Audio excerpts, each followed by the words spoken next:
Okay, let's get started. Sam, we're rolling. Good afternoon, everybody. Thank you for being here. I know we promised air conditioning. There have been guys on the roof working for hours in this heat.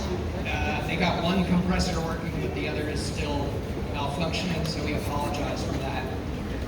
We're doing our best. Welcome to the 2024 Santa Monica Neighborhood Organizations City Council Candidate Forum. Thank you all for being here. I'll eat the mic forward. We do appreciate you all being here. My name is Bruce Leddy. I'm the chair of NOMA, the Northwest Montana Association. And thank you for that smattering of applause. Can you guys give me more level? Hello, hello. Is that better? Okay, I'll get real close. I am joined by, start over? Okay, we'll start over. Welcome to the 2024 Santa Monica Neighborhood Organizations City Council Candidate Forum.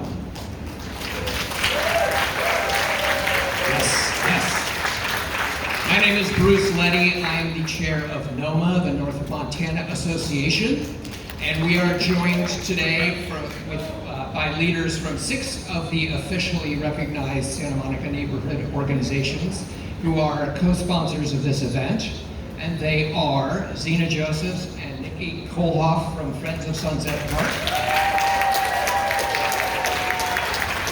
Ellen Hannon of Mid-City Neighbors, Nancy Coleman and myself from NOMA, Tricia Crane of Northeast Neighbors, Brian O'Neill of the Pico Neighborhood Association, and Elizabeth Vandenberg of Wilmot. It took a lot of work to put this all together, so let's give them all a big hand. So, if you're not a member of your neighborhood organization, we really encourage you to join. It's a great way to get to know your neighbors, to hear from local leaders, to find out about important events and issues that are facing our city. It's not a big commitment. Usually we just meet once a month, and it's free to join, although donations are always appreciated. If you have any interest, there are flyers in the lobby with all of our information, our website addresses, and the boundaries that each neighborhood organization covers. So I hope you will consider that. It's a really great way to be part of your community. Some details about the forum tonight. All the candidates who qualified for the ballot were invited to be here, and we're very grateful that all 10 of them have showed up tonight. Thank you. To introduce themselves to you and to subject themselves to our questions in what we hope will be an informative 2-hour event.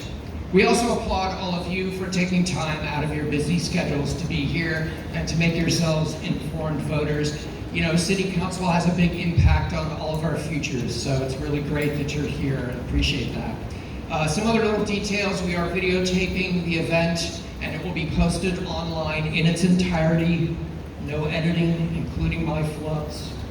So you can go to your neighborhood organization and you'll find the link there in a couple of days when we post it. As a courtesy both to the candidates and to your neighbors, if you would please silence your cell phones, we would appreciate that. Just so you know, the format and questions were all conceived and written by a volunteer committee of Santa Monica residents. And this evening's event, or this afternoon's event, was designed to be as fair as possible to all the candidates, and is to cover as wide a range of issues that face our city as we possibly could. So let's get to it. There will be 6 segments. We'll start with candidate introductions, which are just 1 minute each for them to say hello and introduce themselves. Then we have a section of major topic questions. 2 candidates chosen at random will answer each of those. Then we have our famous lightning round, which is all candidates will be asked yes or no on a barrage of hot topic questions. And then after that, they will each have a chance to expand on whatever part of the lightning round questions they want to. They'll each have 2 minutes to add to what they said in the yes/no segment.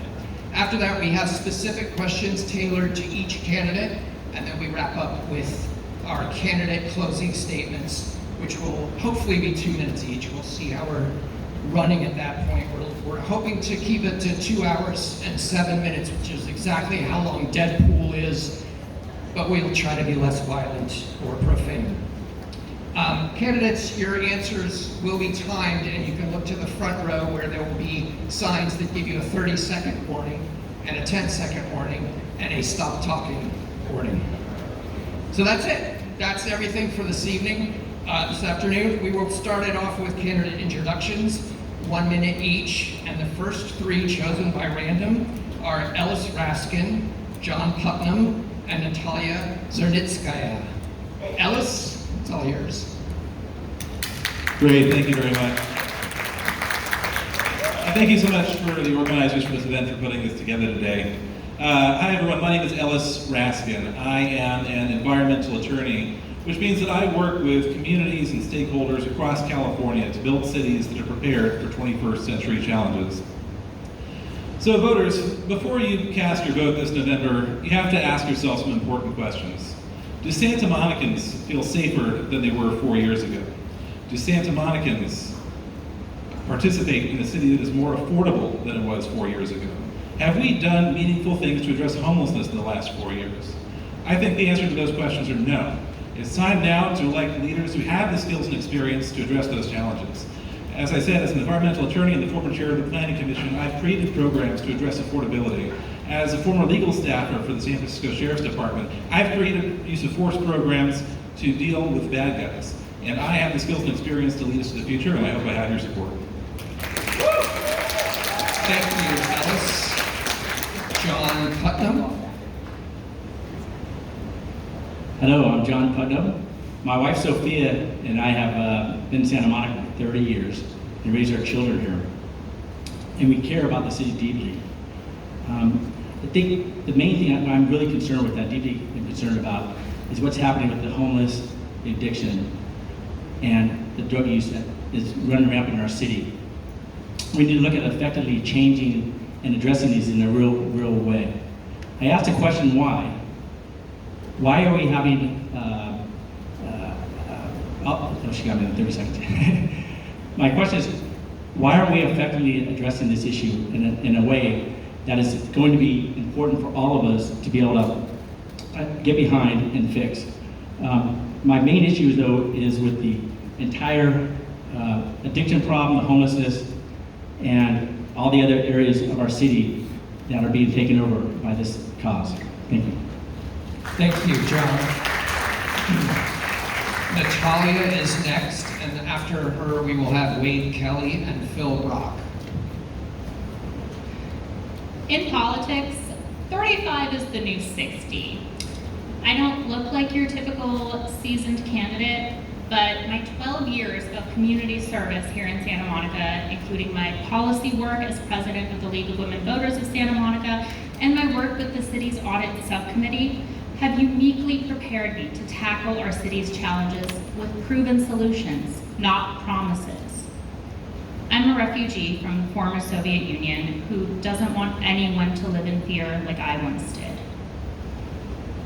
As a professional financial analyst and due diligence analyst, I know how to rework the city's budget to give our first responders the 21st century tools and staffing they need to keep us safe. I've developed homelessness reduction policies that are working in other cities, and I have the skill set and expertise to create a more robust, dependable economic recovery plan. Please read more about me, email me if you have any questions. Thank you. Thank you. And thank you, candidates, for watching the time. Appreciate that. Wait.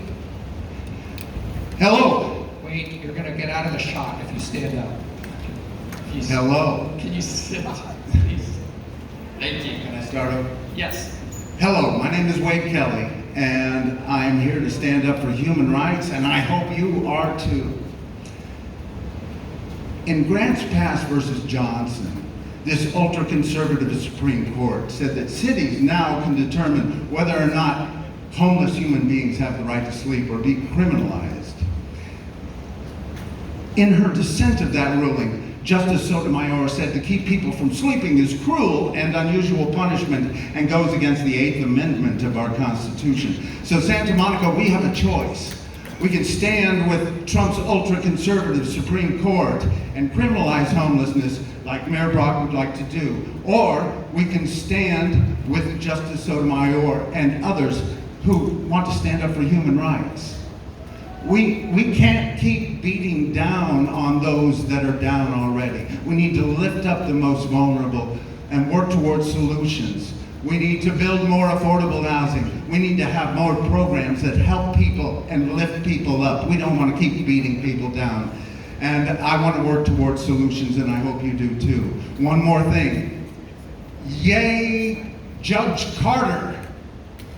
Thank you, Wade. Phil Brock. Hi, I'm Phil Brock. I'm a second generation son of Santa Monica. I grew up on our beaches, body surfed our waves, played in our sports field, including this one at Lincoln Middle School, because this is where I went to school. I need to finish the change we've all been seeking to help us thrive. I'm pro-resident, pro-business, pro-safety. That's pro-Santa Monica. Pragmatism must be paramount in remaking our government into a leaner city that responds to residents and lets us flourish. I'm Phil Brock. I'm your champion on the City Council. We have faced unprecedented crisis over the past 4 years. While I'm proud of the work we've done, there is much more to do. Common sense tells us that crime and homelessness must continue to be my focus, our focus in Santa Monica, and more must be done to make our city safe. I've consistently demanded the expansion of our police force, pressed for LA County and the state of California to do more to combat homelessness in conjunction with our efforts. Brock the vote. Thank you, Phil. Next up, we have Vivian, followed by Barry, and then Oscar. Vivian? Hi, I'm Dr. Vivian Roknian, and thank you all for being here today. I've been a resident of Santa Monica and called it my hometown for well over 40 years. I've been a registered Democrat for over 20 years. I met my husband in Santa Monica 24 years ago. Needless to say, I have been here a long time and my heart is here. I'm a dentist, a mother, a small business owner, and very passionate about our city. I think it's fair to say that this city is not the city that we knew 10 years ago, and it certainly is not the Santa Monica of 20 years ago. I'm asking you for your support in helping our city get safer again, be cleaner again, and take back our parks and our happiness.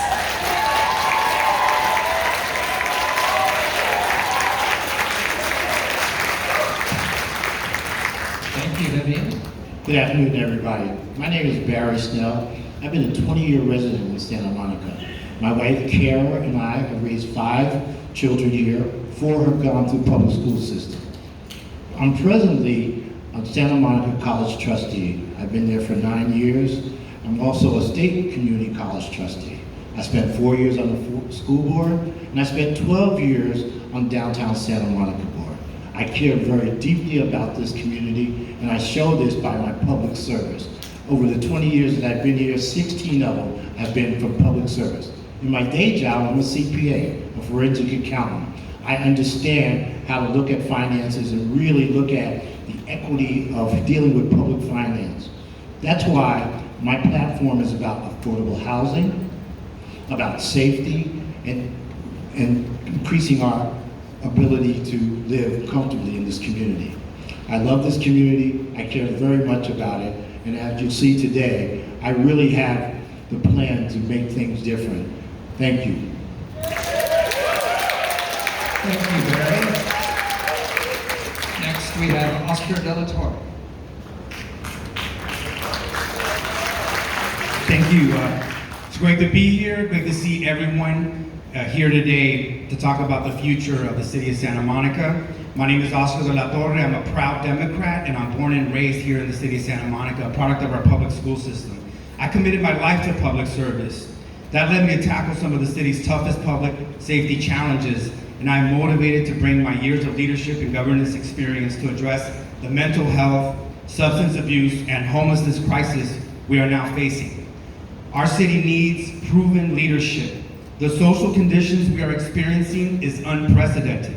I'm running for re-election to continue the progress we started in the 2020 election when Santa Monica voters decided they wanted change. We have been in office for 4 years, and don't get it twisted, some people will try to act like they're new, but returning them the power is giving the establishment back the power that they've had for 40 years. Thank you, Oscar. Next, we have Ericka Lesley and then Dan Hall. Good afternoon, everyone. My name is Ericka Lesley, and I'm a proud parent to 3 sons. I'm also your chair for the Santa Monica Rent Control Board. I'm a proud graduate of Santa Monica College, where I was graduated from the Public Policy Institute. We have a homelessness problem that is very apparent to everyone. But different from everyone here on this, sitting here, I've experienced homelessness. There's so many different layers to what homelessness is that it's not being recognized, nor is it for the ways that we come out of it. We need more public safety, and of course that means more police officers. There's human trafficking within our city, there is drug use, and there are things that not everybody sees, but I want to bring everybody's voice to the table. Bring all the voices to the table in every committed relationship that we have here and every decision that we make. Vote for me, a vote for your voice to be in City Hall. Thank you. Thank you, Ericka. And Dan Hall. All right, thank you to the Planning Committee. Thank you to my colleagues for joining me up here today. My name is Dan Hall, my pronouns are he, him. I am a renter, I'm an Iraq War veteran, a former vice president of the Santa Monica Democratic Club, and current chair of the Santa Monica Peer Board. I'm running to restore data-backed, policy-oriented, efficient, and ethical leadership to our City Council. I am committed to clean and safe streets and neighborhoods, housing affordability and inclusivity, and a return to good government that means transparency, accountability, ethics, and efficiency with your tax dollars. And most importantly, it means following the law. Today, I want you to ask yourselves, are you happy with the current state of Santa Monica? Are we better off than 4 years ago? Because if you're not happy, like I'm not happy, we only have to look at who has held the majority for the last 3 years. Since day one, I have been fighting for renters, for workers, for businesses, and for residents, and I hope to earn your support. Thank you. Thank you, Dan. There you have your 10 candidates, and now we're going to move on to our major topics questions. So each of these questions will be answered by 2 candidates who were chosen by in random order. The first one is going to be answered by Oscar and John. All right? So your question is a pretty straightforward one. What do you believe is the most important responsibility of the City Council to the residents of the city? Oscar, you have 2 minutes. The most important. Yes, well, exactly. I was going to get to that. Thank you very much for answering, because that is the most important priority and why I'm running for re-election is to finish the job that we started in 2020 to enhance public safety. We need a police force that can tackle the amount of problems that we have in the city, unprecedented challenges. The police chief tells us we need 250 officers. We are committed to making that happen, to deliver the resources that our first responders need to do the job effectively. So public safety is very challenging. When I founded the Pico Youth and Family Center, we had a gang violence crisis in the community. And we tackled that problem with prevention, intervention, and enforcement working simultaneously. So I want to bring that experience to the table. We've been working on some initiatives. We're starting to see some progress. But these problems did not come about overnight, and someone the other day said, change is not instant coffee. We need to figure out how we're gonna deal with the prevention. We have Preserving Our Diversity program. We have a program to keep our seniors in their apartments so that they do not lose their housing. So that's really important in terms of our prevention strategy, number one. Number two, intervention. We have people that are coming into our city from various parts of the country. And a lot of them are coming with mental illness and substance abuse addiction. And we need to draw the line and say that we are not going to allow people to impose their way of life on us, that we're going to ensure that we protect the public space, because mental health is not just about the people that are struggling on the streets. What about the mental health of the people that are renting that need public parks to be safe? What about the mental health of the parents in this community that don't feel safe, allowing their kids to go to the beach or to the promenade? Our mental health is also important. Thank you. Thank you, Oscar. John, you have 2 minutes. Of course, public safety is the main concern, but there's other opportunities we can do to really support public safety by driving our economy so we can pay for all the services that public safety supports. Our police department has been so underfunded. This is why we've had so many issues with the output of the homeless crisis and addiction that's running rampant in our city, and the crime. You have to address it from a holistic approach. Everything is tied together. It's not one item here, it's one item here. Everything has to be holistically addressed. And if we get the economy going by driving our businesses and creating sales tax, we can support these programs. And our main issue is we're doing all this stuff without any roadmap, and there's no net. So I think that the main thing we also do is we can create opportunities for our residents. We have so many opportunities in the city, but we just can't support it now. Unfortunately, the city is in financial crisis, and we need to change that. And we need to fix the situation, and I believe that is through taking care of our residents, through building our people-driven economy, and making sure that everyone has an opportunity to thrive. Thank you. Thank you, John. So next up in our random list is Phil Brock and Wade Kelly. So your question is, many residents want to see more transparency when it comes to city spending. What methods and metrics would you recommend so that residents can better understand where the money is going and what progress we are making towards stated city goals? Phil, you have 2 minutes. Well, first we have Mark Verbill in the audience, who's head of the audit subcommittee. He's a brilliant person with numbers and trying to decipher the city's budget much better than I am. But I'll tell you this, transparency is key. And look, for the city council, I posted a year and a half or so ago a budget document that was given to us with 3 days to work on the budget, and it was 2,000 pages long. Now look, we're volunteers essentially. How do we, as city councilmen, have the expertise to look at a 500, 200, or 2,000 page budget and decipher the budget priorities for the city? We rely on a staff that sometimes has been embedded so long that they figure they outlast the city council. So we need to make sure reports come out sooner in the city council. We need to make sure that it is transparent government, that our residents know where the money goes, why we're paying the salaries, and what the hell can we do to change the culture of malfeasance and neglect that inhabited the city hall for 40 years. So we're trying to do our best to change that, and look it's taken a lot longer than I anticipated because of the entrenched bureaucracy. So, for the budget, for taxes, we've got to stop taxing to make up for our shortfalls. We've got to start doing what I asked in June when I said I wanted to sequester. That means hold on to 4% of the general fund budget and use it immediately on public safety. My city council said we'll study it.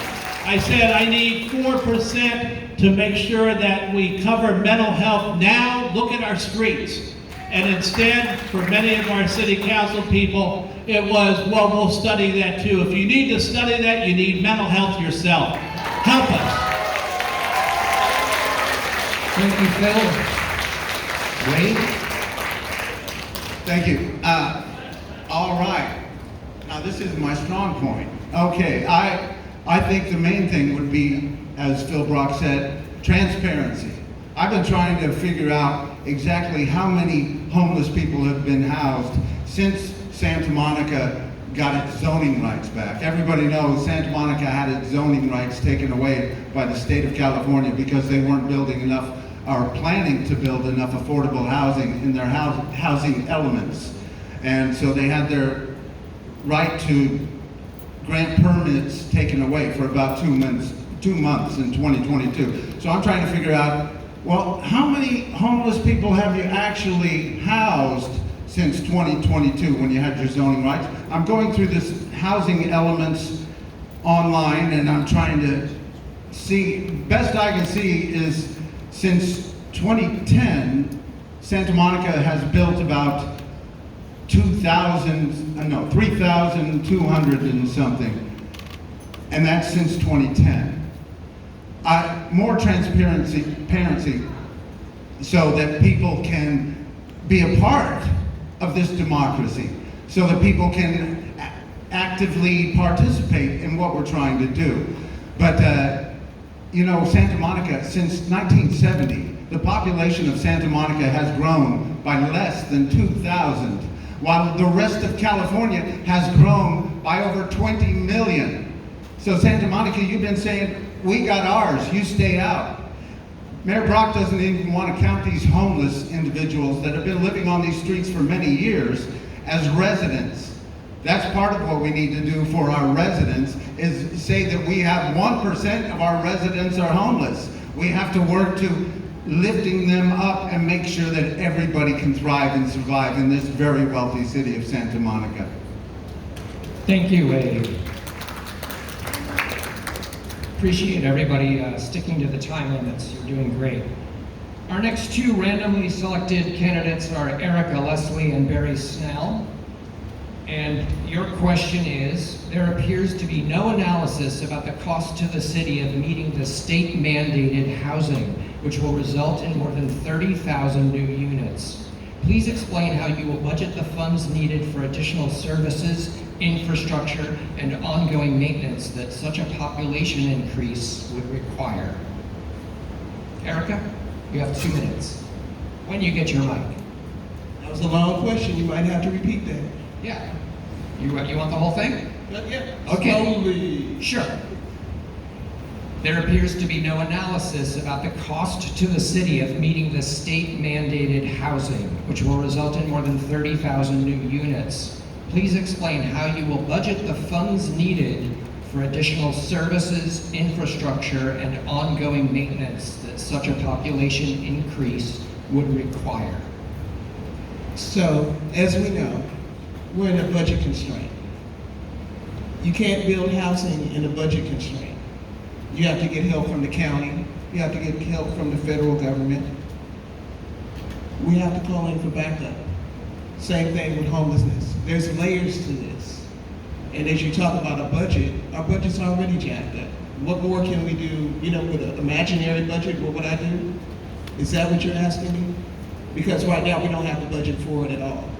So how would you handle the expense of all this new infrastructure that would be required? It's going to come due when we're required to build it, right, by the state. Yes. So And they're not helping us either. Right, so how would you handle it? basically I would ask for money from the federal government first off. Let's start off there. Because we don't have the money to do it, we can't build it. It's real simple. Thank you. Great, thank you. And Barry, same question to you. You have 2 Sure. minutes. State the question again, please. Okay. There appears to be no analysis about the cost to the city of meeting the state-mandated housing, which will result in more than 30,000 new units. Please explain how you will budget the funds needed for additional services, infrastructure, and ongoing maintenance that such a population increase would require. Well, obviously, with the state demanding this, and I agree, we need more affordable housing. So I would ask our staff to actually start that analysis so we can start taking a look at it. And we need to do some interesting things. One thing that I've been looking at is creating a public bank that's done in Los Angeles, which will allow us to find financing mechanisms to be able to meet that demand. That's what we got to look at. We got to be more, we have to look at other ways of doing it. We need more affordable housing. So the reality of it is, and this is why you want a council that is thoughtful, that really looks at best practices and builds a budget that will allow for those kind of additional expenses. And that's why I'm running for office, because I really believe that with my expertise as a CPA, those kind of things we can talk about. But you know what? I think that we all need to understand that if we don't build affordable housing here in our city, then we're all going to be in a situation where we won't be able to live. Our children can't live here now. So we really need to take a look at that. And so those are some of the things that I would think about doing. Thank you. Thank you very much. Okay, next up on the list is Ellis and Natalya. And your question is, public safety is a top concern of residents. Which of the city programs do you think are most effective at reducing crime? And are there programs the city should adopt to be more effective? Ellis? Yeah, thank you. Before answering this question, I just want to correct one point about the previous question. The city does charge impact fees for developers, and obviously those don't address all costs of new development, but the city does engage in a nexus study every few years to try to capture those costs that can be captured by development impact fees. And new housing does, in fact, actually reduce some externalized costs that are borne by the entire community, like traffic and GHG emissions. So as for public safety, we obviously need to look at 21st century smart solutions here. We need to take some lessons from other jurisdictions across California that are embracing new technologies. Things like cameras, things like predictive technologies, things like having monitoring at a centralized location. We've seen recently drones being used effectively to stop some crime in our city.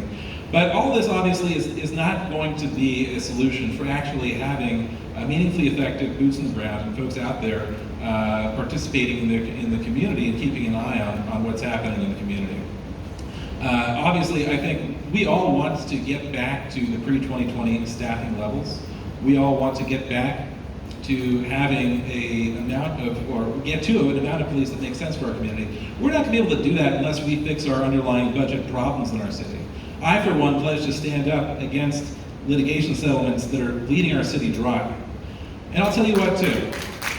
We need to look holistically at how we're addressing mental health. We've made some good progress so far at addressing mental health crises for all the folks on our street who are experiencing health crises.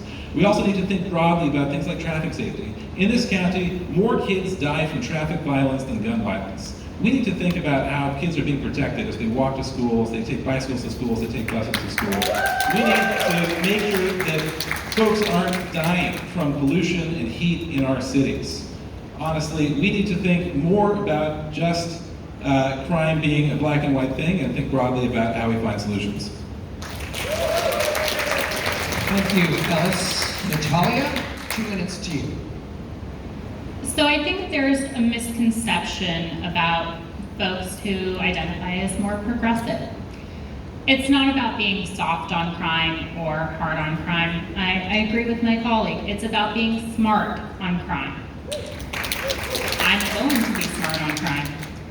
I'll make sure that our first responders have access to, like I said, the 21st century tools that they need, like our Drone as a First Responder program. I don't know if anybody else saw Chief Batista's op-ed yesterday in the Santa Monica Daily Press, but if you haven't, I would take a read, because he goes through some really interesting technologies that they are currently getting set up. Thank you. Like mobile and stationary cameras, like automatic license plate readers, things that will allow our first responders to leverage their limited numbers at this time. They're actively trying to fill our vacancies, but we need more than just police on the street. We need all of our eyes on the street. When our businesses are succeeding, there's going to be more people. People are going to be walking around, seeing what's going on, being able to report what is going on and when crimes are occurring. And crimes are less likely to occur when there are folks around. While I understand that is a generalization, we need to make sure that we're addressing it, as another one of my colleagues put in their opener, holistically. Crime is more than just what we initially picture. Sorry, this fan is very strong. I think something else that the chief pointed out is that many of the disturbing crimes share that they stem from the intersection of homelessness, mental illness, and drug use. Thank you, Natalya. Our last question goes to Dan Hall and Vivian Roknian. And the question is, commercial activity is depressed. What programs would you implement to help attract new business and revitalize the city? Dan? Yeah, thank you, Bruce. So as a peer board member for the past 2.5 years and its current chair, I've chaired the leasing subcommittee, which has helped promote economic growth at the pier and on our beaches. I advised on the Heal the Bay and Pacific Park lease negotiations and advised the staff on how public safety intersects with economic recovery, particularly at the pier with the formation of the DART team and some of the capital improvement projects like announcement systems that we're working on there. For the past 4 years now, there have been plans for the promenade for downtown Santa Monica that have sat on a shelf collecting dust. I believe we need to implement the 3rd Street Promenade Stabilization Plan, the Promenade 3.0 vision produced under the former DTSM CEO, Kathleen Rawson. I know Barry was deeply involved in that, Ericka was involved in that as well. And I think we need to be looking at things that would incentivize the property owners on the promenade and property owners across downtown and throughout our community that are holding vacancies open due to high rents, or they think that they can get high rents. I hate to say it, but Old Navy is not coming back to the promenade. And it's great that Barnes & Noble came back. I think it's amazing, and I think it shows that we are on the right track. But I think it's very important that we look at what types of retail we're looking for in our community and what our vision for the 3rd Street is. Personally, I think we should be looking at those plans that would transform it into an entertainment and arts district, which would add to our tourism economy. Thank you, Dan. And Vivian? Hi. So public safety and taking care of our businesses both go hand in hand. You really can't have one without the other. First of all, we absolutely need to take care of and make it easier to do business in our city. Every single one of these shuttered stores that I see, I think this is a lost dream. This is a lost ability to pay their rent or mortgage, and this is a broken heart. We need to make it easier. And with making it easier, it needs to be safer for these businesses to be able to do their business. Number one, we need to make sure customers can come to them. We need to protect parking so they can have a shot at having some sales happen within their businesses. We need to make sure that when they want to open up their doors, they don't have to worry about there being feces on the sidewalks, on the walls, or anything else. Our city needs to be cleaned up. And with that as well, we also need to make sure that our patrons, when they come to a restaurant or a store, feel safe enough to then go to the next one and the next one like a bee pollinating flowers. It needs to be safer for them, it needs to be easier for them, and frankly, if we're going to pay for all these amenities that our city has or had and that we would like back, we gotta get people coming back to our city again, enjoying our city, and remembering that Santa Monica is a vacation destination that they can feel comfortable bringing their families to.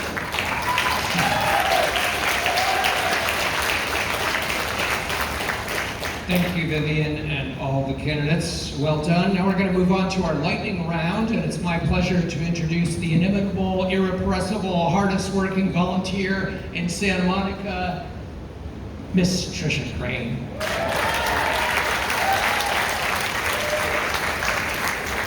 Thank you, Bruce, and good to see everyone here. And apologies, louder. Apologies that the air conditioning was not delivered despite all of my solicitations and enticements, but we're doing the best we can, and we're glad you're all here. So thank you. So this is my favorite section. Can you hear me? It's called the lightning round.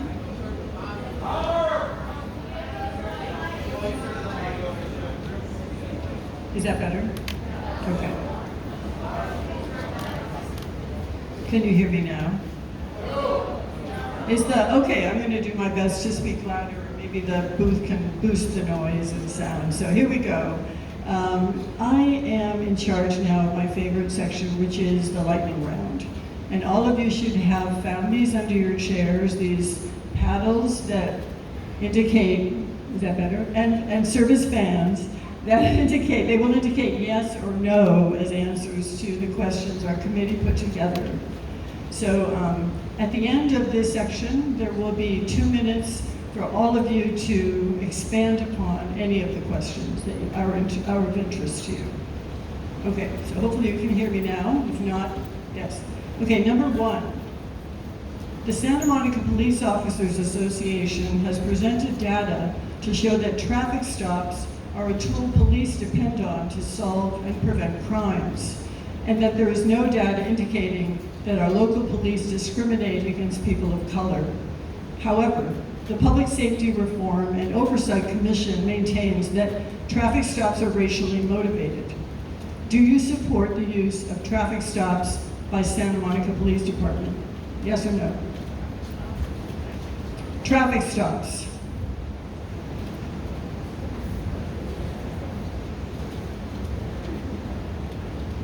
Thank you. Question number 2. Do you believe that we should fund more police officers in Santa Monica, yes or no?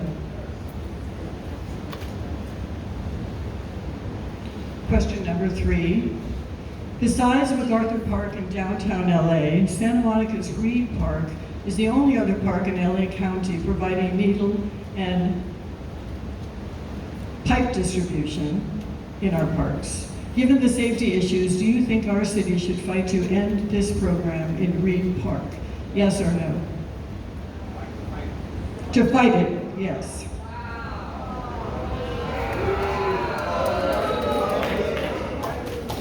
Question is for the candidates, not for the crowd. Okay, question. Santa Monica has at-large elections, which means that this year, all voters will vote for up to 4 candidates. If our city converted to district elections, we would vote for 1 representative from districts where we live, from each district where we live. Do you support efforts to change our city to district elections, yes or no?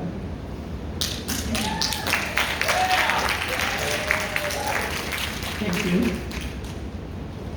Santa Monica is a charter city, which means that we are not a subdivision of the state, and voters here can choose to have an elected mayor and city attorney if we choose.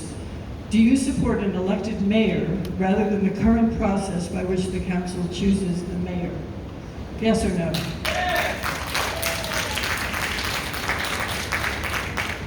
Do you support an elected city attorney Yes or no?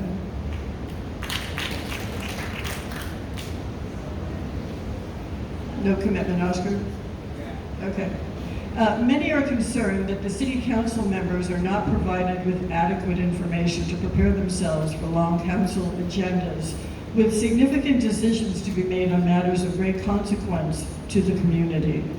Do you support city council members being provided with staff?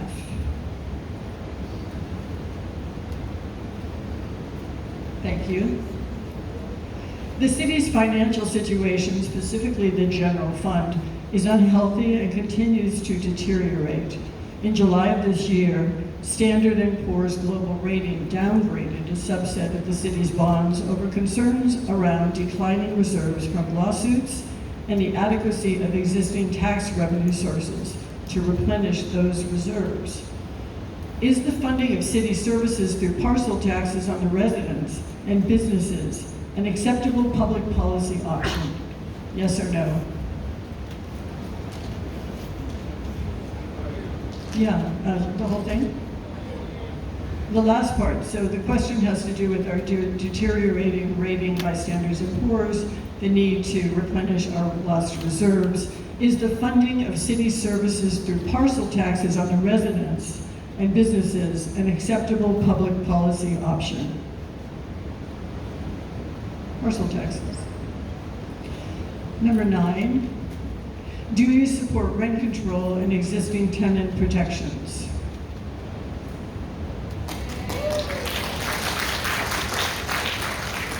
Number 10, do you believe that a residential vacancy tax will incentivize property owners to fill empty apartments?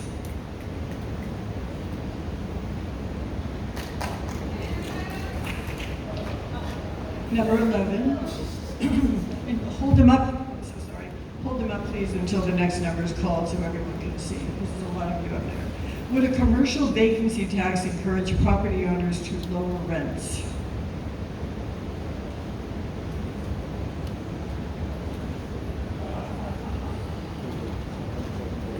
Number 12, should the city replace the parking spaces in the small lots on Euclid, 14th, and 16th that are now designated affordable housing?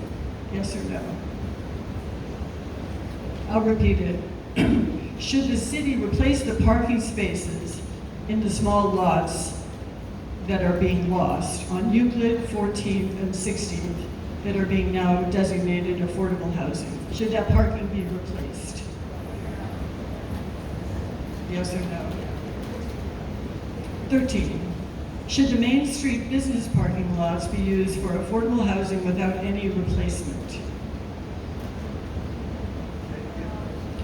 Should the Main Street business parking lots behind Main Street businesses be used for affordable housing without being replaced?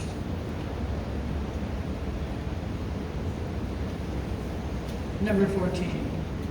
Santa Monica is currently park poor. From 1928 to 1941, we had a 100+ acre great park on what is now Santa Monica Airport property.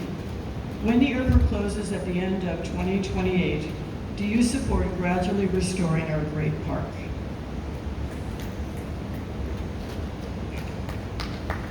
Thank you. Number 15, do you support allowing housing or other development on the airport land when the Santa Monica Airport closes?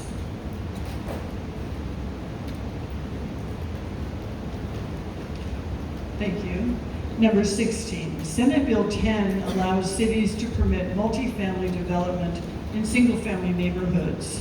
Do you support the implementation of the optional SB 10 in Santa Monica?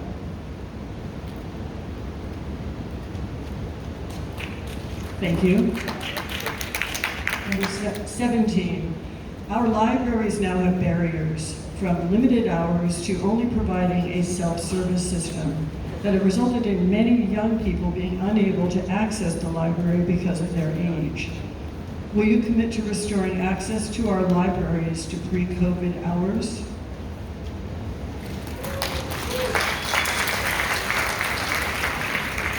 Number 18, have you received any donations or support of any kind from developers?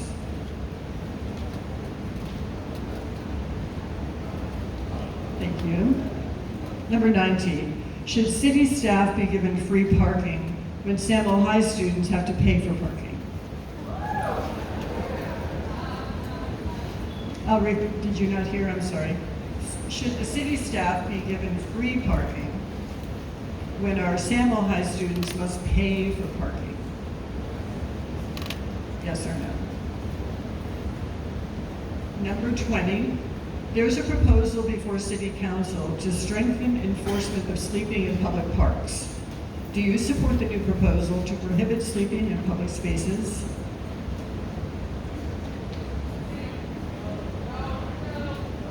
There's a proposal before Council to strengthen enforcement of sleeping in public parks. Do you support this proposal to prohibit sleeping in public spaces?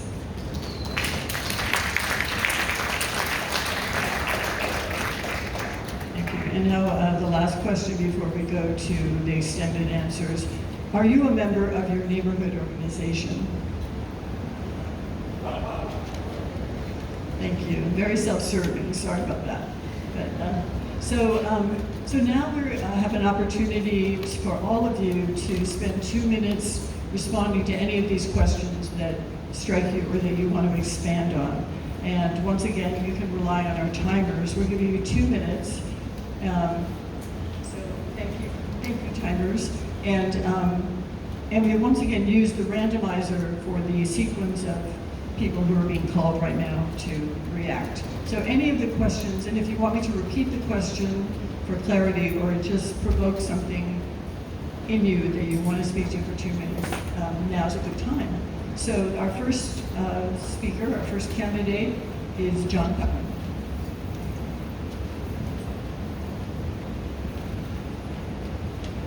Well, the free parking sounds pretty good, doesn't it? Those are kind of things we were talking about. They're really random things, but I don't want to address the parking thing. Give me another question on it. Yeah, just give me one more. I didn't have my notes. What's that? It's a lot. Yeah, just give me one besides that parking one. So what about traffic stops that our police officers are using and that are being challenged by the Public Safety Oversight Commission as involving racial discrimination? Well, I don't know if there's any anecdotal evidence that that's the case. I think the thing is, if you're committing some infraction, the officer should be able to enforce that infraction. I don't think we carve out different laws because of different reasons. And obviously, if there's any evidence of that happening, that would be something we'd have to be very concerned about. But the truth of it is we have several thousand people in our city every day, and majority of them are coming here shopping or driving in from outside. So we have a very diverse community. So at the end of the day, I think we should be able to address those situations. If someone has an infraction, the police officers can meet that person and see what's going on with them. Sometimes it could be a safety issue. What if their tail light is broken and that someone comes up behind them and they don't see them? So I don't think we should limit those pretext stops.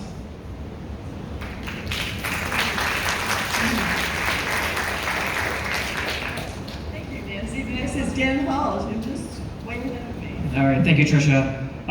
So I want to address the traffic stop / pretextual stop question.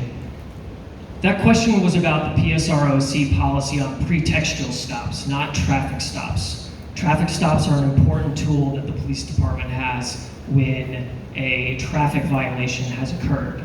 Pretextual stops are then using that traffic violation to further search the vehicle for additional crimes. That tool has been proven to be a tool that can be used for racial profiling.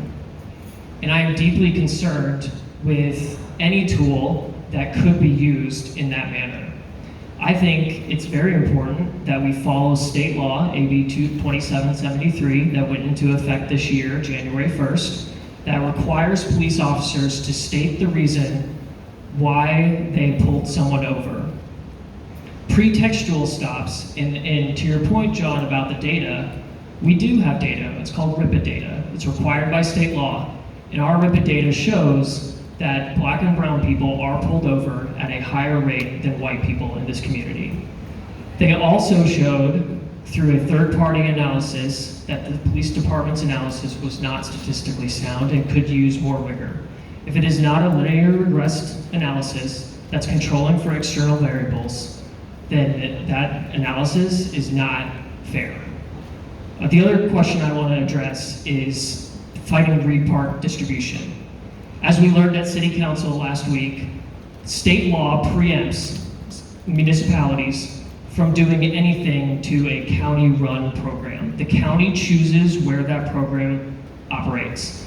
They have chosen Reed Park because that is where a majority of our overdoses occur. No one wants to see dirty syringes or even clean syringes in parks. No one on this stage wants that. But the county should be providing clean sweeps after the program runs, and we should be providing secure sharps distribution boxes to prevent some of the damage and some of the harms that have been caused. Thank you very much.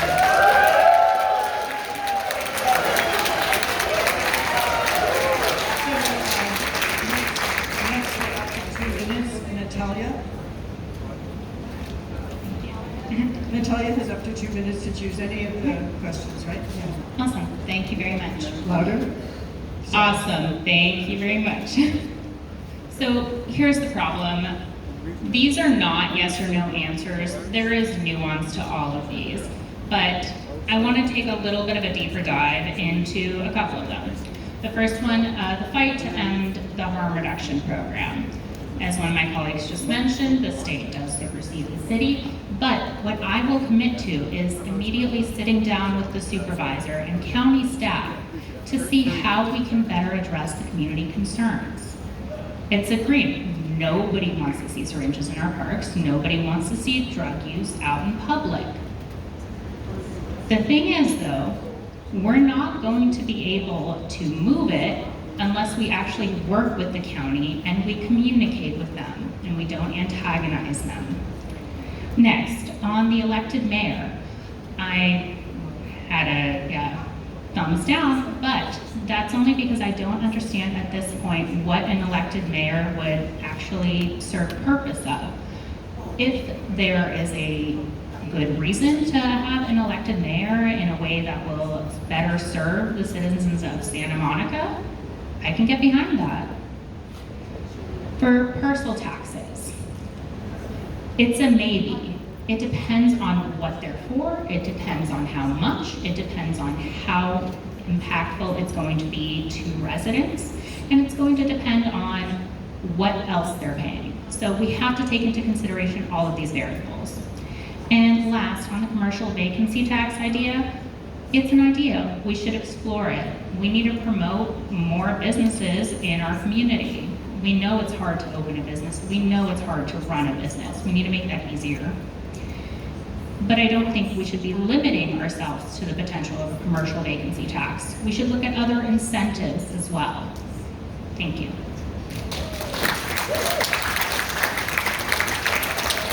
Thanks, Natalya. And next we have Barry Snell. Thank you. My colleagues have said a lot that I agree with right now. Pretextual stops are something that I'm very much aware of because I've lived in this community over 20 years, as I said, and I've been stopped twice for no reason at all.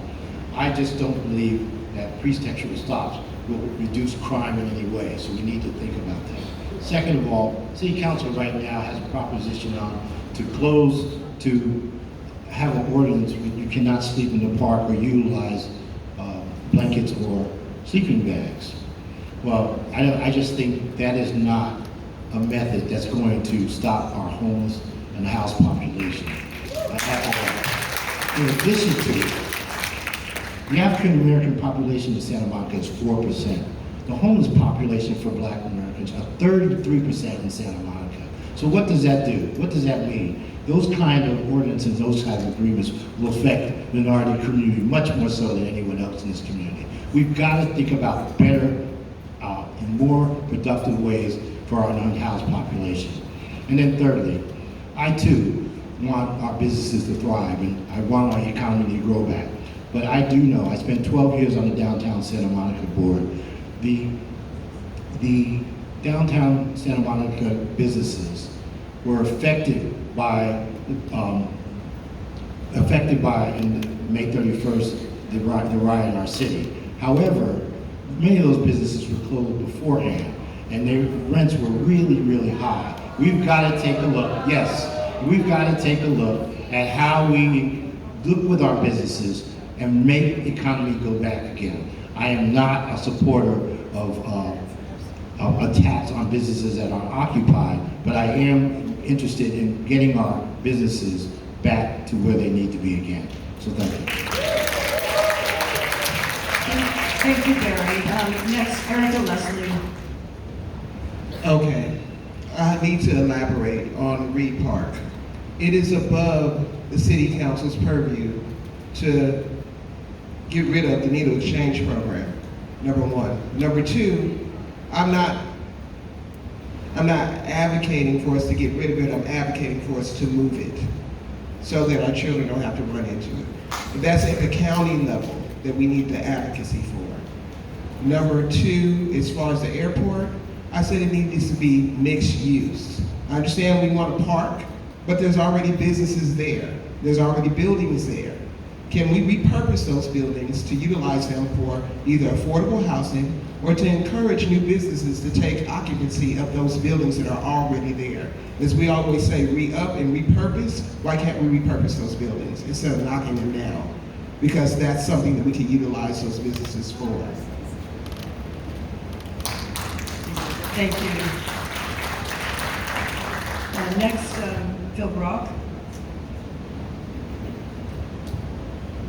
Well, there's a lot to unpack. So first of all, our voters in 2014 voted that the airport become a great park. Period. The voters voted, I support that. I do not support, as four of the candidates up here do, putting more buildings there. When do we stop building in our city? We're facing 34-story towers, 18-story towers, 24-story towers. Come on, everyone.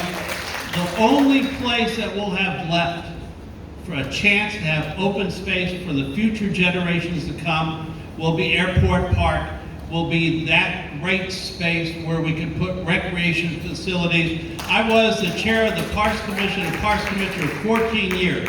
We renovated or built 7 new parks during that time.